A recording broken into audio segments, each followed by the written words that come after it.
Maître Domingue, bonjour. Oui, bonjour. Voilà, le délibéré dans l'affaire contre Ferdinand Haïté est attendu ce matin. Le juge a délibéré. Qu'est-ce qu'on peut retenir? Oui, le dossier Ferdinand Haïté contre Diakli et le ministère public a été vidé ce matin. Effectivement,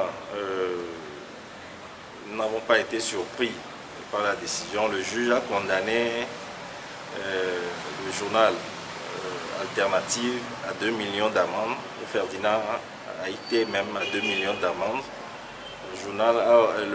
La décision a ordonné que la décision soit publiée par Ferdinand Haïté et son journal sur les réseaux sociaux. C'est brièvement ce qu'on peut retenir en ce qui concerne la décision rendue par le juge en ce qui concerne le verdict de ce matin. Alors, à votre niveau, qu'est-ce que vous comptez faire? Est-ce que le dossier s'arrête là? Je l'ai dit tantôt, nous n'avons pas été surpris par la décision qui a été rendue ce matin par le juge. Vous savez, depuis que ce dossier a commencé, la façon dont ce procès était conduit était un signe prémonitoire de la décision qui allait tomber ce matin. Et nous nous sommes préparés déjà à la suite de ce procès. Nous ne pouvons pas laisser les choses en l'état. Nous allons, dès ce soir même, dans la journée d'aujourd'hui même, interjeter l'appel de cette décision. Et nous espérons que la Cour d'appel aura le courage de dire le droit dans ce dossier. Vous n'êtes pas sans savoir qu'il y a eu plusieurs développements de ce dossier dans ces derniers jours. Le rapport qui est sorti et plusieurs autres éléments de preuve qui continuent par sortir. Toutes nos demandes devant le tribunal ayant rendu la décision ce matin ont été rejetées par le juge. Nous n'entendons pas baisser le bras. Nous allons continuer, nous allons nous battre pour que la vérité soit dite. C'est vrai que notre justice demeure ce qu'elle est, mais ça ne peut pas nous décourager. Comme le dit La Fontaine, selon que vous soyez riche ou pauvre, la justice vous rendra loi ou loi. Voilà, nous savons très bien que généralement les juges ne commentent pas leurs décisions, mais vous au niveau de la défense, vous avez une idée sur ce qui a motivé le juge à rendre une... Nous ne pensons pas que cette décision est une motivation du juge même.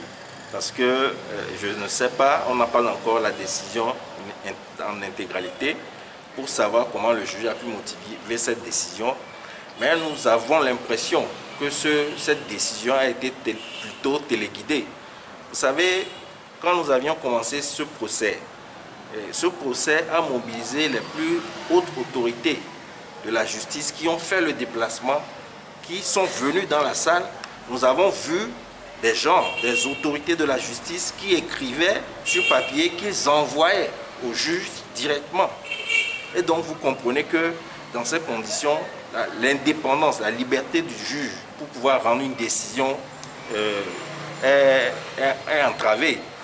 Je ne peux pas dire aujourd'hui que le juge a rendu sa décision, ou bien cette décision en son âme et conscience, mais je pense plutôt que cette décision a été téléguidée par les autorités de la justice. Cette décision a été téléguidée par des politiques, ou du moins par ceux qui ont intérêt à ce que ce dossier soit enterré. Est-ce qu'on dit que ce procès, c'est un test également pour la justice togolaise?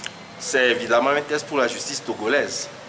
Vous savez, depuis un moment, la justice togolaise est décriée. On parle toujours de la corruption, on parle de plein de problèmes au sein de notre justice.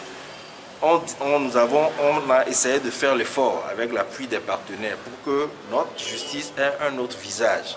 Et c'est l'effort que nous, avocats, nous faisons. C'est l'effort que même les magistrats tentent de faire, mais nous avons l'impression que ces efforts ne portent pas leurs fruits. Et nous sommes encore à l'épreuve d'une justice saine, d'une justice équitable, d'une justice qui peut donner confiance aux citoyens. Maître Claude Amégan, vous êtes avocat de notre confrère Ferdinand Ité, de son journal L'Alternative.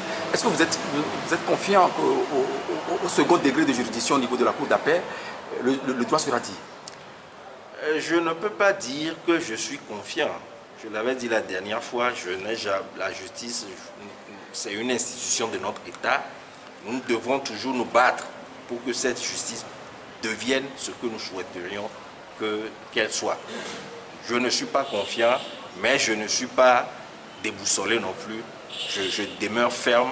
Je pense que l'institution judiciaire doit faire son travail et je sais que c'est seulement l'institution judiciaire qui peut faire son travail. Nous allons persister, nous irons devant la Cour d'appel, espérant que la Cour d'appel fera mieux que le premier juge. Maître Claude Amégan, merci beaucoup à vous. Je vous en prie.